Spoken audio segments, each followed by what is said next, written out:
Hello everyone, welcome to my YouTube channel education hotspot. और अपनी आज की क्लास में हम लोग क्लास 12 मैक्रो इकोनॉमिक्स के चैप्टर बैंकिंग को स्टार्ट करेंगे। 2 या 3 पार्ट में हम लोग इस चैप्टर को कवर करेंगे और हम इसके पॉइंट टू पॉइंट सारी चीज़ें समझेंगे। और जैसा कि मैं आपको पहले बता चुकी हूँ कि if you guys need notes, अगर आपको प्रॉपर नोट्स चाहिए, पॉइंटर्स की एक्सप्लेनेशन चाहिए, तो आप नीचे कमेंट बॉक्स में अपना मेल आईडी मेंशन कर दीजिए। आपकी मेल पे इस चैप्टर के पर्टिकुलर नोट्स जो है वो पहुँच जाएंगे। ओके, तो हम बात करते हैं सबसे पहले बैंकिंग की। देखिए, बैंकिंग की मैं बात करूँ तो हमें यहाँ पे वर्ड समझने हैं। क्या वर्ड बैंकिंग है, लेकिन बैंकिंग में हमें एक वर्ड देखने को मिल रहा है, दैट इज बैंक। तो सबसे पहले हमें समझना है कि बैंक क्या होता है। आप मैं बहुत फेमिलियर है इस वर्ड से बैंक, क्योंकि आपको पता है कि हम लोगों के घर में रोजाना बैंक से रिलेटेड बातें हो रही है कि बैंक में ट्रांजैक्शन होती है, बैंक से पैसा जमा, बैंक में पैसा जमा कराना है, जरूरत है तो बैंक से पैसा निकाल के लाना है। बट कैसे ये पूरा सिस्टम वर्क कर रहा है, हमें यहाँ पे समझना है, इस चैप्टर में समझना है कि कैसे पूरा जो बैंकिंग सिस्टम है वो वर्क करता है। तो सबसे पहले मीनिंग के लिए अगर हम देखें तो बैंक क्या है। देखिए, बैंक एक इंस्टीट्यूशन, एक संस्था है। आप देख पा रहे हो ना, फिजिकल एग्जिस्टेंस है बैंक की। तो बैंक एक इंस्टीट्यूशन और संस्था है जहां पे आप लोग क्या करते हो। देखिए, काम बहुत सारे हैं, मल्टीपल काम है, बट बेसिकली जो मेन वर्क है वो हम यहाँ पे उसको मीनिंग में लिखेंगे कि आप अपने डिपॉजिट को वहां पे बैंक में अपने डिपॉजिट को जमा कराते हो, आप अपना पैसा बैंक में जमा कराते हो और बैंक आपका डिपॉजिट एक्सेप्ट करता है, प्लस बैंक आपको लोन देता है। तो बैंक एक इंस्टीट्यूशन है जहां पे आप अपना पैसा जमा करा रहे हैं और वहां से जरूरत पड़ने पे लोन ले रहे हैं। इतनी बात हमें समझ में आई बैंक के बारे में। बहुत काम है वैसे तो, और भी बहुत सारी चीजें भी हैं बैंक में, वो हम लोग यहाँ पे देख के नहीं चल रहे। This is the main thing, तो हम यहाँ पे बस इसी पे फोकस कर रहे हैं। उसके बाद हम बात करते हैं बैंकिंग क्या है। देखिए, बैंक एक इंस्टीट्यूशन है जहां पे हमने देखा पैसे जमा कराने और लोन लेने का काम हो रहा है। तो वहीं बैंकिंग क्या हो गया, बैंकिंग एक प्रोसेस हो गया, एक वे हो गया, एक तरीका हो गया जिसमें आप ये जो काम है ना ये कर रहे हो। डिपॉजिट और एक्सेप्टेंस का काम जो किया जा रहा है, गिविंग एंड टेकिंग, मनी लेने और लोन लेने का काम किया जा रहा है, वो पूरा प्रोसेस क्या कहलाता है, वो पूरा प्रोसेस कहलाता है बैंकिंग। इतनी बात हमें समझ में आई। अब आगे हम देखते हैं। देखिए, 1949 में सारे बैंक्स को रेगुलेट करने के लिए, देखिए 1949 में बहुत से बैंक तो एग्जिस्ट करते भी नहीं होंगे, बट ये बैंकिंग की हिस्ट्री, कौन सा बैंक कब आया, ये जानना भी हमारा काम नहीं है। हमें यहाँ पे देखना है कि 1949 में बैंक को रेगुलेट करने के लिए एक एक्ट लाया गया। ठीक है, एक्ट आपको पता होना चाहिए, जैसे पार्टनरशिप एक्ट अकाउंट्स में पढ़ेंगे तो कंपनी एक्ट, ऐसे बहुत सारे एक्ट होते हैं जो पर्टिकुलर उस काम को क्या करने के लिए, रेगुलेट करने के लिए बनाए जाते हैं कि क्या डूज है, क्या डोंट्स है, क्या रूल्स है इस पर्टिकुलर चीज के रिगार्डिंग, आप क्या कर सकते हो, आप क्या नहीं कर सकते हो, ये हम लोग एक्ट में मेंशन करते हैं। तो यहाँ पे बैंकिंग एक्ट के अकॉर्डिंग, इस एक्ट के according, according to banking company act 1949, banking की डेफिनेशन दी है। तो ये डेफिनेशन क्या है, ये हम वर्ड टू वर्ड देखेंगे। बैंकिंग मीन्स वही बातें हैं, लेकिन देखिए वर्ड टू वर्ड यहाँ करेंगे क्योंकि एक्ट में जो लैंग्वेज लिखी है हम यहाँ वही लैंग्वेज लिख रहे हैं। Banking means the accepting of deposit. पहला पॉइंट क्या लिखा, एक्सेप्टिंग ऑफ डिपॉजिट। बैंकिंग में क्या होता है, डिपॉजिट एक्सेप्ट किए जाते हैं of money from the public, public का पैसा एज अ डिपॉजिट एक्सेप्ट करते हैं ये लोग।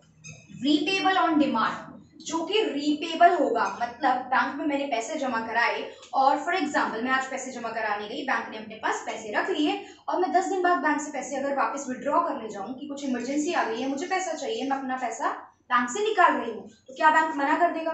बैंक कह देगा कि नहीं, हम नहीं दे रहे आपका पैसा? ऐसा नहीं होता है। तो वो पैसा रीपेबल ऑन डिमांड होता है और बैंक अपने आप भी नहीं आता कहने की लीजिए आपका पैसा ही आप अपने पास वापस कर लीजिए। ठीक है, जब भी हम बैंक से वो पैसा विड्रॉ करते हैं तब वो हमें पैसा वापस देता है। तो accepting of deposit, repayable on demand, जो हमारी डिमांड पे हमें वापस मिलेगा, एंड विड्रॉएबल, वो पैसा विड्रॉ कैसे करोगे आप लोग, तो वो पैसा हम लोग विड्रॉ किसी भी तरीके से कर सकते हैं, चेक के थ्रू कर सकते हैं, ड्राफ्ट बनवा सकते हैं, या फिर कोई और तरीका। और तरीके में देखिए क्या, डेबिट कार्ड आप लोग यूज कर रहे हैं, लीव डेबिट कार्ड। आज की डेट में आप लोग इतने सारे ऐप यूज कर रहे हैं, we are using Paytm, we are using PhonePe, we are using Google Pay. These are the thing जिसके थ्रू आपने यहाँ पे पेमेंट का बटन दबाया, क्लिक करा और किसी और को पेमेंट पहुंच गई और पैसा कहाँ से डिडक्ट हो रहा है, आपके बैंक अकाउंट से। तो ये आपने अपने बैंक को ऑर्डर दिया कि मेरा जो पैसा आपके पास जमा है उसमें से इतने पैसे आप यहाँ इस पर्टिकुलर पर्सन को ट्रांसफर कर दो। नो मैटर मेरा अकाउंट एसबीआई में है और सामने वाले का कैनरा में है, इससे कोई फर्क यहाँ पे नहीं पड़ रहा है, ये डीलिंग हो रही है प्रॉपर्ली। ओके, क्योंकि डिजिटलाइज चीजें होने लगी हैं तो डिजिटल वे में पेमेंट भी यहाँ पे होने लगी है। तो यहाँ पे बैंकिंग का मतलब हमें समझ में आया, banking means accepting of deposit, ठीक है, of money from the public, repayable on demand और otherwise, and withdrawable by cheque, draft, order और अदरवाइज। ये बैंक और बैंकिंग का मीनिंग था। अब बैंक के टाइप की अगर मैं आपसे बात करूं, देखिए ब्रॉडली 2 कैटेगरीज में बैंक के टाइप्स को डिवाइड किया गया है। देयर आर ब्रॉडली 2 कैटेगरीज जिनमें हमने डिवाइड किया है। First is central bank, another is commercial bank. ठीक है, अब ये क्या होते हैं, इनमें क्या डिफरेंस है, ये सारी चीजें हमें यहाँ पे देखनी है। देखिए आप जितने भी बैंक आसपास देख रहे हैं ना, they all are commercial bank. हम सब लोगों के घर में सबके अकाउंट है मोस्टली, तो सबके अकाउंट किसी न किसी बैंक में है। वेदर किसी भी बैंक में हो, पीएनबी है, एसबीआई है, आईसीआईसीआई है, कोई भी बैंक है, कैनरा बैंक है, ऑल ऑफ द बैंक, वो सब कमर्शियल बैंक में जाते हैं।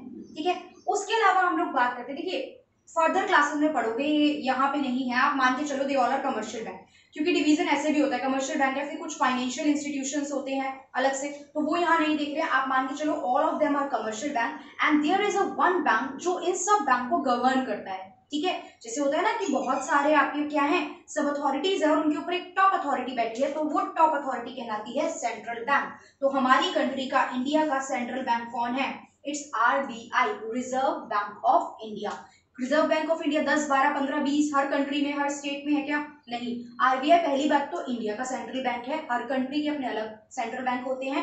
इंडिया का सेंट्रल बैंक हर कंट्री में, अब हर स्टेट में नहीं होता, जैसे कि इन बैंक्स की ब्रांच आपको हर जगह देखने को मिल जाती है, बट आरबीआई सिर्फ एक है। एक बात हमें यहाँ पे देखने को मिली, आरबीआई सिर्फ एक है और ये कमर्शियल बैंक जो होते हैं ये बहुत सारे होते हैं, ये मैनी है, मैनी इन नंबर्स। ओके, तो आरबीआई सिर्फ एक बैंक है। सेंट्रल बैंक बोलते ही आपके दिमाग में किसका नाम आना चाहिए कि देयर इज आरबीआई। अब ये आरबीआई क्या है ये हम डिटेल में पढ़ेंगे कि आरबीआई क्या है, ये टॉप मोस्ट बॉडी है तो ये क्या कर रहा है, बस इतना मान के चलिए ये इन सब बैंक को गवर्न कर रहा है। देखिए अगर आपको पैसे जमा कराने हैं, पैसे निकलवाने हैं, आप किस बैंक के पास जाते हैं? आप जाते हैं कमर्शियल बैंक्स में। क्या ऐसा होता है हम कह रहे हैं कि मैं आरबीआई जाके अपने पैसे जमा करा के आ रही हूँ या मैं आरबीआई से पैसे विड्रॉ करा के आ रही हूँ? नहीं ना। तो इससे एक बात और यहाँ पे समझ में आती है कि आरबीआई पब्लिक के, हम लोगों के डायरेक्ट कॉन्टैक्ट में नहीं आता। तो we the people can not, possible नहीं है, there is no possibility of the direct contact between the people and the RBI. RBI और लोगों के बीच में डायरेक्ट कॉन्टैक्ट पॉसिबल नहीं है। वहीं कमर्शियल बैंक पब्लिक से डायरेक्ट कॉन्टैक्ट करता है। कमर्शियल बैंक लोगों से डायरेक्ट कॉन्टैक्ट कर रहे हैं। कमर्शियल बैंक किस मोटिव से काम करता है? Profit motive. एक सिंपल सा लॉजिक बताऊं, बैंक के लिए पैसा कमाने का तरीका क्या है? आपने बैंक के पास पैसे जमा कराए, बैंक आपको एक इंटरेस्ट ऑफर करता है। ठीक है, फॉर एग्जांपल मैंने बैंक के पास 1000 रुपए जमा कराए, बैंक मुझे उस पर इंटरेस्ट देगा। ठीक है, बैंक मुझे कितना इंटरेस्ट दे रहा है? बैंक ने कहा मैं आपको जी 10% इंटरेस्ट दूंगा। ठीक है, वेरी करता है बैंक टू बैंक, बहुत ज्यादा कोई हाईफाई इंटरेस्ट नहीं होता ऐसे, बट मैं बैंक ने कहा मैं आपको 10% इंटरेस्ट दूंगा, यहाँ पे मुझे 10% इंटरेस्ट मिलेगा, तो मुझे 100 रुपीज मिलेंगे बैंक से इस पैसे पे। वही मैं बैंक से गई लोन लेने की, भैया मेरे को बहुत इमरजेंसी है, मुझे चाहिए लोन। बैंक ने कहा मोस्ट वेलकम, आप मुझसे पैसे ले जाओ, मुझे कोई प्रॉब्लम नहीं है, बट जी आपको भी मुझे इंटरेस्ट देना पड़ेगा। बैंक ने कहा आपको मुझे 15% इंटरेस्ट देना पड़ेगा अगर आपको पैसा चाहिए। मजबूरी थी, जरूरत थी, मैंने कहा ठीक है ये पैसा यूज करूंगी तो पैसा आ भी जाएगा। अब मुझे बैंक को यहाँ पे देखिए वापस तो 1000 तो जो करने होते हैं वो करने ही होते हैं, बट इंटरेस्ट के नाम पे यहाँ देखूं तो मुझे बैंक को कितने वापस करने पड़ेंगे अब? 150 रुपीज। ठीक है, आप देखिए बैंक पब्लिक को कितने दे रहा है? 100, और पब्लिक से ले कितने रहा है लोन पे? 150। तो ये जो 50 का डिफरेंस है ना, यही बैंक की अर्निंग होती है, यही तरीका है जिससे बैंक पैसा कमा रहा है। इतनी बात हमें समझ में आई।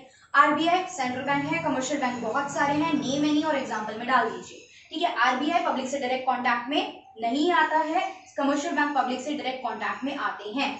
आरबीआई की मैं बात करूं तो आरबीआई प्रॉफिट मोटिव के लिए काम नहीं करता, कमर्शियल बैंक प्रॉफिट मोटिव के लिए काम करते हैं। आरबीआई के पास नोट इशू करने की अथॉरिटी होती है, अभी देखेंगे नोट छापना, जो ये नोट हम लोग यूज कर रहे हैं, ये छापने का काम किसका है? आरबीआई का। वहीं कमर्शियल बैंक के पास नोट छापने की अपनी कोई मशीन नहीं है, इनके पास ऐसा कोई राइट नहीं है कि ये लोग नोट छाप सकते हैं। क्यों नहीं है अभी देख लेते हैं ये भी। ठीक है, कमर्शियल बैंक इतने सारे हैं, इनके पास कोई भी राइट नहीं है कि ये नोट छाप के पब्लिक में, मार्केट में सर्कुलेट कर सकते हैं। इन सब बैंकों को गवर्न करना, इन सब बैंक्स के लिए रूल बनाना किसका काम है? आरबीआई का काम है, reserve bank of India, central bank of India का काम है। टाइप्स हमें समझ में आ गया। देखिए अब डिफरेंस नहीं आता है पेपर में, पेपर में जो आने वाले क्वेश्चन है चैप्टर से मोस्टली 2-3 है, वो भी हम लोग देखेंगे at the end of the chapter, but क्योंकि सेंट्रल बैंक कमर्शियल बैंक यहाँ पे टॉपिक है तो आपको बेसिक चीजें इसकी पता होनी चाहिए। इतनी बात हमें समझ में आ गई। बैंक के टाइप्स और टाइप्स में क्या डिफरेंस था ये हमने देख लिया। अब हम बात करते हैं जो हमने आरबीआई की बात करी। देखिए कमर्शियल बैंक के तो फंक्शंस वैसे तो बहुत सारे सिलेबस में है ही नहीं, दो अगर मैं फंक्शंस बताऊँ मैं आपको स्टार्टिंग से बताती जा रही हूँ, accepting of deposit, giving of loan. इसके अलावा ये बहुत सारे काम करता है। आपको पता है लॉकर फैसिलिटीज दे रहे हैं बहुत से बैंक आपको, ठीक है, लॉकर में आप सामान रख के वहीं स्टोर कर दीजिए। बहुत से बैंक बड़े बड़े बिजनेसमैन है ना, तो डायरेक्टली इनकी पेमेंट, बिल्स की पेमेंट, इनके बहुत सारी ट्रांजेक्शन जो पेंडिंग होती है उनकी पेमेंट, ये सब ये लोग पे कर देते हैं। ओवरड्राफ्ट फैसिलिटी, ओवरड्राफ्ट क्या होता है ये समझ लीजिए, बट टर्म है, समझनी जरूरी है, वैसे भी यूज होती है जनरली, एग्जाम में नहीं आएगा कि फंक्शन ऑफ कमर्शियल बैंक बताइए, फंक्शन सेंट्रल बैंक के देखने हैं, बट स्टिल समझ लो, एक्स्ट्रा चीज है, मैंने वर्ड यूज करा ओवरड्राफ्ट फैसिलिटीज देते हैं। ओवरड्राफ्ट क्या होता है, देखिए मैं बहुत पुरानी कस्टमर हूँ किसी भी XYZ बैंक की, ठीक है, मैं उस बैंक की बहुत पुरानी कस्टमर हूँ, मेरे अकाउंट में पैसा मैं ट्रांजेक्शन करती रहती हूँ अपने अकाउंट से।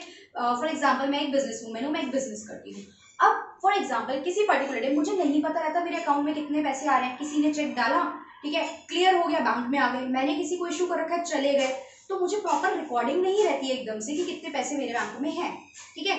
तो अब यहाँ पे बात करते हैं कि आपने किसी को चेक इशू कर दिया, फॉर एग्जाम्पल मैंने किसी को चेक इशू कर दिया है 5 लाख रुपीज का, 5 लाख की मेरे को किसी को पेमेंट करनी थी, मैंने उसे चेक इशू कर दिया। उस पर्टिकुलर टाइम पे जब वो चेक क्लियरेंस के लिए बैंक के पास पहुंचा, मेरे बैंक में 5 लाख रुपीज नहीं है, फॉर एग्जाम्पल मेरे बैंक में रुपीज है 4.5 लाख, 50,000 रुपए कम पड़ गए हैं उस टाइम पे। तो अब क्या होता है, जनरली ऐसी सिचुएशन में चेक हो जाता है बाउंस, कि जितने का चेक है उतनी पेमेंट आपके अकाउंट में नहीं है। बट बैंक को पता है यार ये अच्छी बिजनेस वूमेन है, जो है रेपुटेशन अच्छी है, ट्रांजेक्शन अच्छी कर रही है हमारे बैंक से, 50,000 रुपए के चक्कर में अगर इनका चेक बाउंस हो गया तो इनकी सामने वाली पार्टी के आगे इनकी रेपुटेशन खराब हो जाएगी कि इनके अकाउंट में पैसे नहीं है। ओके, तो बैंक जनरली क्या करता है, उस पर्टिकुलर टाइम पे ये 50,000 रुपए अपनी तरफ से देके उस चेक को क्लियर कर देता है। क्या मतलब है, 50,000 रुपए अपनी तरफ से ऐड करके मेरा 5 लाख का चेक कर देगा क्लियर, और वो जो 50,000 रुपए है वो मेरे में नेगेटिव बैलेंस चला जाएगा कि मुझे बैंक को अब कितने देने हैं, 50,000 रुपए देने हैं, मतलब मेरे लिए ये क्या हो गया, ओवरड्राफ्ट हो गया। तो इस काइंड की ओवरड्राफ्ट फैसिलिटी भी ये क्या देते हैं, कमर्शियल बैंक देते हैं। इतनी बात हमें समझ में आ गई। ओके, तो ये हमने कंसेप्ट देखा। अब हमारा नेक्स्ट टॉपिक है कि आरबीआई के यानी सेंट्रल बैंक के फंक्शन क्या होते हैं। सेंट्रल बैंक के फंक्शन की मैं बात करूं तो आरबीआई के पास सोल सिंगल अथॉरिटी होती है कि वो नोट इशू कर सकता है। आरबीआई के अलावा कोई भी बैंक नोट इशू नहीं कर सकता। आपको पता है डिमोनेटाइजेशन हुआ था, आपने करेंसी चेंज कराई, नई करेंसी आई, कहा आरबीआई से छप के आ रही है। ओके, तो कौन इशू कर रहा है, ये आरबीआई इशू कर रही है, नोट छाप रही है आरबीआई। बस 1 रुपए का जो नोट होता है ना, 1 रुपी नोट, ये आरबीआई नहीं छापती है, इसका प्रॉपर किसके पास है, गवर्नमेंट के पास है। एक तो कॉइन्स की बात करूं, कॉइन्स जो सिक्के होते हैं वो सिक्के सरकारी मिंट में बनते हैं, वो आरबीआई से रिलेटेड नहीं है। 1 रुपए का जो नोट है वो भी गवर्नमेंट इशू कर रही है, वो भी यहाँ पे सेंट्रल बैंक नहीं बना रहा है। वो 1 रुपए का नोट किसके अंडर जाता है, मिनिस्ट्री ऑफ फाइनेंस, उसके लिए एक मिनिस्ट्री है, प्रॉपर मिनिस्ट्री ऑफ फाइनेंस के अंडर वो काम देखा जाता है। अब क्वेश्चन इज आरबीआई क्यों, इन बैंक्स को अगर हम पावर दे दें नोट छापने की, तो आप देखो कितने बैंक हैं, ये तो प्राइवेट पर्सन है, कल को ही अपना काम स्टार्ट कर लेंगे, मशीन लगाएंगे, मार्केट में नोट्स ही नोट्स, नोट्स ही नोट्स, मल्टीपल पैसा इकट्ठा हो जाएगा मार्केट में, ठीक है। और किसी का किसी तरीके का नोट छप रहा है, किसी का किसी तरीके का, कोई दुकानदार मना कर दे कि भैया ये तो मैं एक्सेप्ट ही नहीं कर रहा, मेरा बैंक नहीं लेगा, तो एक यूनिफॉर्मिटी नहीं रहेगी। आप खुद सोच के देखो कितनी कंफ्यूजन क्रिएट हो जाएगी। तो एक यूनिफॉर्मिटी नहीं रहेगी अगर मैं हर कमर्शियल बैंक को नोट छापने की परमिशन दे दूं तो there is a problem of uniformity. इसीलिए हम लोग सिर्फ एक बैंक है जो टॉप मोस्ट है, जो सारे डिसीजन लेगा, आरबीआई, वो नोट इशू करता है। उसके बाद हम देखते हैं बैंकर्स टू गवर्नमेंट। ये जो आरबीआई है ये गवर्नमेंट, सरकार के लिए बैंक का काम करता है। कैसे, बैंक क्या है, जहां पैसे जमा करा रहे हो, टाइम पे लोन दे रहा है आपको, ये सब तो इसी तरीके से गवर्नमेंट, हमारी सरकार जो है, सेंट्रल बैंक का जो भी अमाउंट है वो कौन डील कर रहा है, वो आरबीआई डील कर रहा है। सेंट्रल बैंक को पेमेंट करनी है, कोई अमाउंट है, वो रिजर्व कहाँ होता है, आरबीआई के पास होता है। इसी तरीके से बैंकर्स, ये बैंक के लिए भी बैंकर है, बैंकर टू बैंक, मतलब जितने भी अदर बैंक है, मैंने आपको बताया ना कमर्शियल बैंक से जो भी है, कमर्शियल बैंक को कभी भी जरूरत के लिए फॉर एग्जांपल पैसे की जरूरत पड़ गई कि भैया हम लॉस में चल रहे हैं, कस्टमर को तो पेमेंट करनी है, तो वो किससे हेल्प लेने जाते हैं, वो जाते हैं आरबीआई के पास। प्लस इनको कंट्रोल करना, इनकी फंक्शनिंग देखने का काम किसका है, आरबीआई का है। बात करते हैं लेंडर ऑफ लास्ट रिजॉर्ट। देखो इसको एग्जांपल से समझते हैं। जैसे कि आपको पैसे की जरूरत है, आपने पापा से बोला, पापा ने मना कर दिया, नहीं भाई मैं नहीं दे रहा पैसे, फालतू चीजों के लिए मैं पैसे नहीं दे रहा। अब हम गए रिक्वेस्ट लेके मम्मी के पास कि पापा तो माने नहीं, मम्मी को मना देते हैं। मम्मी ने भी हाथ खड़े कर दिए, भैया इस चीज में तो मैं कुछ नहीं बोल रही हूँ, मेरे पास भी नहीं है पैसे। अब मम्मी पापा दोनों से आस छूट चुकी, अब घर में ढूंढ रहे हैं हम किसको, जो लास्ट पर्सन है जिससे हम उम्मीद रख सकते हैं, दादा दादी जैसे घर में है, ठीक है। मम्मी पापा से हार मानने के बाद उन्हीं के पास चले जाते हैं ना कि वो तो जनरली दे ही देंगे। फिर हम देख रहे हैं शक्ल दादा दादी की कि जनरली मम्मी पापा ने नहीं दिए तो वो पैसे दे दें। अब अगर दादा दादी ने भी हाथ खड़े कर दिए, उन्होंने भी कह दिया कि भैया हम इस चीज़ के लिए हम आपको पेमेंट नहीं दे रहे हैं, या मम्मी पापा ने मना कर दिया, या कोई भी रीज़न उन्होंने कहा, उन्होंने आपको पैसे नहीं दिए, ठीक है। अब इस केस में जो आखिरी उम्मीद थी वो भी टूट गई, वहां से भी हमें पैसे नहीं मिले, इसका मतलब मेरे पास अब पैसे नहीं आ रहे हैं, ठीक है। तो इसी तरीके से हम आरबीआई को लेंडर ऑफ लास्ट रिजॉर्ट कहते हैं। मुझे बीइंग अ नॉर्मल पर्सन हूं मैं, मुझे पैसे की जरूरत है, मैं गई कमर्शियल बैंक के पास, कमर्शियल बैंक के पास पैसे नहीं है, नहीं हो पा रहे अरेंज, वो गया आरबीआई के पास। अब आरबीआई के पास भी अगर पैसे नहीं है तो पैसा आएगा मार्केट में, आरबीआई के पास नहीं है तो इसके पास नहीं आएगा, और इसके पास नहीं है तो मेरे पास भी नहीं आएगा।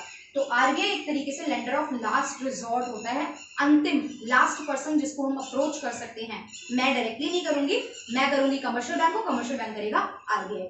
समझ में आई बात? ओके।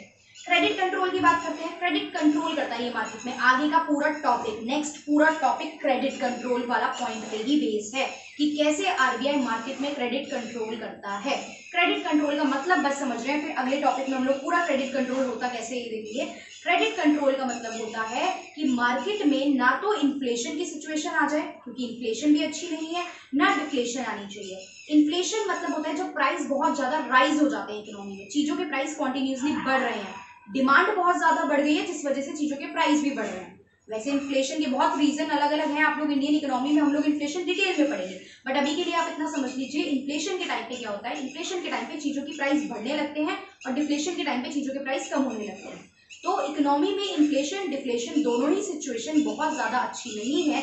तो आप इन्फ्लेशन और डिफ्लेशन को कैसे कंट्रोल करोगे, वो कंट्रोल करने का काम किसका होता है? आरबीआई का। आरबीआई अलग अलग तरीके से, अलग अलग स्ट्रैटेजी से इसको कंट्रोल करता है, और वही स्ट्रैटेजी हम लोग अपनी नेक्स्ट क्लास में देखेंगे कि क्या क्वांटिटेटिव और क्या क्वालिटेटिव मेजर आरबीआई अडॉप्ट कर रहा है क्रेडिट को कंट्रोल करने के लिए। क्रेडिट मतलब मनी, क्रेडिट मतलब मनी है, कंट्रोल किसको कर रहा है? या तो इन्फ्लेशन हो रही है या डिफ्लेशन हो रही है उनको। Okay, so that's all for today. यहाँ पे हमने बैंकिंग का इंट्रोडक्शन, कितने टाइप के बैंक हैं, आरबीआई के क्या बेसिक फंक्शन है, कमर्शियल बैंक के क्या फंक्शन है, बट कमर्शियल बैंक के फंक्शन पेपर में नहीं आने वाले हैं, सिलेबस में नहीं है, ये भी हमने देख लिया। So that's all for today.